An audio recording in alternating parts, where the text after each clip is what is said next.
టూర్‌లో అయితే చాలా ఫెయిల్ అయ్యాడు. అంటే మిగతా వాళ్ళు కూడా ఫెయిల్ అయ్యారు. అతను కూడా ఫెయిల్ అవ్వడం చూసాం. మరి చూద్దాం మరి అతనికి ఇది ఒక మంచి టెస్టింగ్ టైమ్ కాబోతుంది అతనికైతే. అలానే ఇంకొక ఇంక్లూడ్ చేయాలి ఇతను మన 'నితీష్ కుమార్ రెడ్డి' అతను కూడా ఆల్ రౌండర్ కోటాలో అతను కూడా ఆడించబోతున్నారైతే తెలుస్తుంది.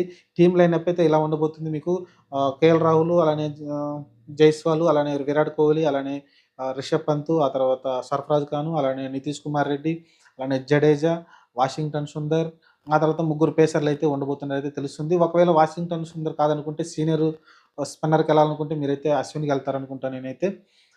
చూద్దాం మరి ఎవరిని తీసుకుంటారో. పేసర్‌లయితే ముగ్గురు పేసర్‌లు కన్ఫర్మ్.